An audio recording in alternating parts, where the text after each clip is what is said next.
malaman kung anong problema yun? Kasi po, medyo sumablay po ako sa isang subject ko. Subject. As in subject po, sa guidance and counseling po namin, nung prelim po, so natatakot po ako na bumagsak po ulit yung midterms, lalo na po sa finals. Oh. Ngayon, ulitin ko na lang yung sinabi mo.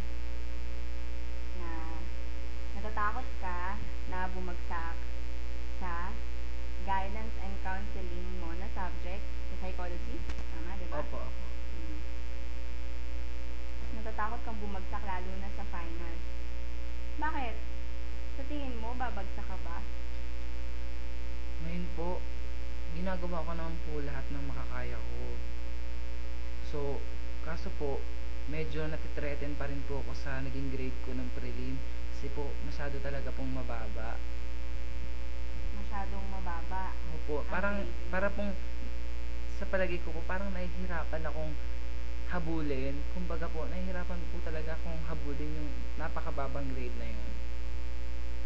Ngayon, wala ka bang naiisip na pwede mo pang gawin? Sa ngayon po, marami po talaga akong naiisip na gawin. Kaso, hindi ko lang po talaga alam kung anong dapat kong unahin. Consider mo na bang lumapit dun sa pinaka-subject teacher mo? Hindi po, kasi po, medyo natatakot po ako sa kanya. Kasi, para pong ang hirap niyang i-approach na parang lagi po sa kanyang okay lahat. Sige, yaan mo, ganun po. Lahat okay? Paano mo naman nasabing lahat okay? Kasi po parang medyo may pagka-perfectionist po siya. So, yun po ang pakiramdam ko. Kaya po, medyo nahihirapan ako kasi takot po kung mag-compromise o mag-approach po sa isang taong perfectionist. Natry mo na bang lumapit sa kanya? Hindi pa nga po eh. Hindi, wala po kasi akong lakas ng loob lumapit sa kanya. Ganun ba? Oh. Ano pa bang problema aside sa pagbagsak mo sa kanya? Sa kanya ba meron ka talagang problema? Medyo po talagang sumama po talaga yung loob ko sa kanya. Kasi siya po yung chairman ng department namin. Department head po namin siya. Tapos parang hindi man lang po niya na-consider, lalo na po, di ba? Alam po ng mga klase ko na magaling po ako pagdating sa recitation. Tapos, doon po sa major exam namin, medyo pasang-awa lang po kumbaga. Pero, may nakikita naman din po akong mali sa akin.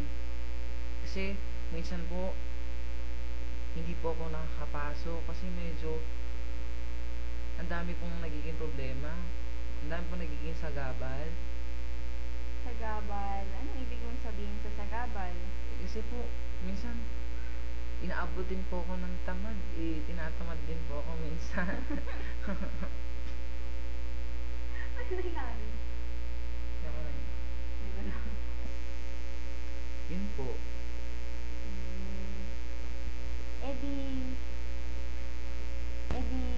Hindi pala si Ma'am Edna ang problema. Tingin mo, sino ang problema? Ako po, kaya nga po na nasabi ko, medyo minsan, nagkakaroon po ako ng kakulangan sa sarili ko na hindi po ako masyadong pumapasok noon. Kaya po, ganun. Kaya nga po ako nagkaroon ng isang nagkaroon po ako ng hindi ko po nakuha yung isang quiz na binigay po niya sa amin. Pero ang sinasabi ko lang naman po tungkol dun po kay Ma'am Edna, medyo nahihirapan lang po ako kung ano pong dapat yung i-approach sa kanya. Pero ang problema ko po talaga, natatakot po talaga akong bumagsak. Ngayon, natatakot ka talagang bumagsak, di ba? Opo. Natatakot ka na bumagsak sa subject ng guidance and counseling na ang teacher ay si Miss Edna Gutierrez. Tama ba ako? Opo. Ngayon, alam mo na ang problema. Ano bang mga pwede mong gawin? Ano bang pinaplano mo na gawin? Kaya nga po ang sinasabi ko kanina, medyo marami na po akong plano, hindi ko lang po alam kung ano po talaga ang dapat uunahin. So, ngayon po napag-isip-isip ko na kailangan unahin ko muna po talaga dun sa pinakaunang dapat unahin. Katulad po ng kailangan pumasok po ako ng maayos, ah, pagbutihin ko po yung pag-aaral ko, yun po. At yun nga po, magkaroon po ako ng goal na maipasa po yung yung subject na yun. Pero kanina nabanggit mo sa akin na parang may problema ka din sa teacher. Opo. Parang merong miscommunication ba? Parang ganon? Ganon ba yon? Medyo po. Paano mo naman nasabi na hindi siya ganon ka-approachable? Kagaya nga po na sinabi ko kanina, medyo nagkakaroon pa po ako ng hesitation kung paano po talaga ako mag-approach sa kanya. Hesitation? Bakit naman? Ba't naman nagkaroon ng hesitation?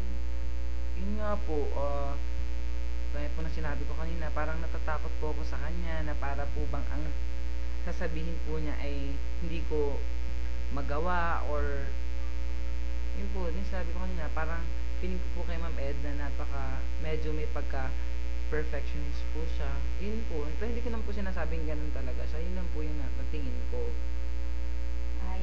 Yun lang ang sa tingin mo. Opo. Pero wala ka pang ginagawang aksyon hinggil sa problema mong yan sa teacher mo, 'di ba? Opo. O, sa tingin mo anong pwede mong gawin para magkaroon kayo ng magandang communication, ng easy flowing na communication? Ngayon nga po, tulad ng ginagawa ko na po yung first step, yung pagpasok po, yung pag-aaral ng mabuti. So, pag alam ko na pong medyo at ease na po kami sa isa't isa ni Ma'am Edna, siguro po, saka ko po siya kakausapin tungkol dun po sa naramdaman ko about dun sa nangyari ng prelim.